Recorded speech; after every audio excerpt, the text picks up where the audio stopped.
Welcome back. సాధారణంగా మనం గుడికి ఉదయం వేళ ప్రశాంతంగా వెళ్తాం, కానీ ఈరోజు మనం ఒక స్పెషల్ టైంలో వచ్చాం. సాయంత్రం వేళ చీకటి పడుతున్న సమయంలో భువనగిరి దగ్గరున్న స్వర్ణగిరి ఆలయానికి చేరుకున్నాం. ఎందుకంటారా, ఈ ఆలయం అసలు సిసలైన అందం రాత్రికే తెలుస్తుంది కాబట్టి. ఇది పురాతనమైనది కాదు, ఈ మధ్యన ఎంతో ప్రతిష్టాత్మకంగా నిర్మించిన నూతన ఆలయం. చీకటి పడ్డాకే జనం ఎందుకు ఇంతలా క్యూ కడతారో తెలియాలంటే ఈ వీడియో చివరి వరకు చూడండి. ఒక అద్భుతాన్ని చూపిస్తాను. ఆలయం లోపలికి అడుగు పెట్టగానే మనకి మొదటగా ఆశ్చర్యం కలిగించేది దీని నిర్మాణం.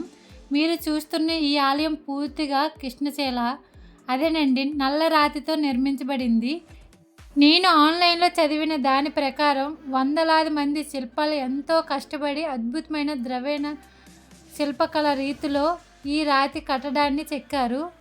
పగటి పూట చూస్తే ఒకలాంటి గాంభీర్యం, అదే రాత్రి వేళ ఆ నల్లని రాతి నిర్మాణంపై లైట్లు వెలుగు పడుతుంటే అది ఇచ్చే ఫీలింగే వేరు. చాలా పవర్ఫుల్గా, దైవత్వంతో నిండినట్లుగా అనిపిస్తుంది.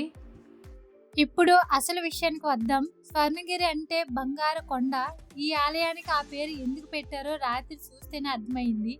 చూడండి ఈ అద్భుతాన్ని లైటింగ్లో. ఆ నల్లరాతి ఆలయం నిజంగానే ఒక స్వర్ణ దేవాలయంలా ఎలా మెరిసిపోతుందో.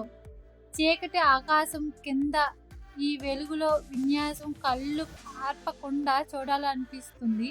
ప్రతి గోపురం, ప్రతి శిల్పం ఆ లైటింగ్లో హైలైట్ అవుతూ కళ్ళ ముందు కదులుతున్నాయి. అనంత జీవకళ ఉట్టుబడుతుంది. ఇది కేవలం ఆలయం కాదు, ఆధునిక నిర్మాణ శైలికి, లైటింగ్ టెక్నాలజీకి ఒక అద్భుత నిదర్శనం.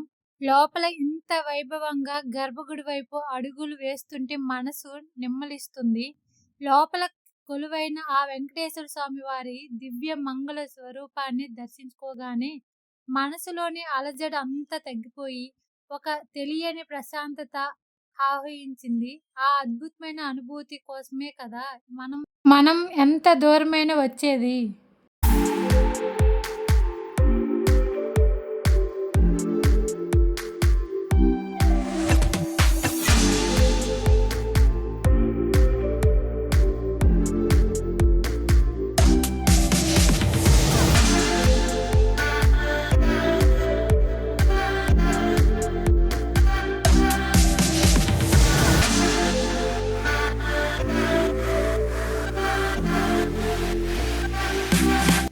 సో ఫ్రెండ్స్, ఇదండి భువనగిరి స్వర్ణగిరి ఆలయం రాత్రి దర్శనం అనుభవం.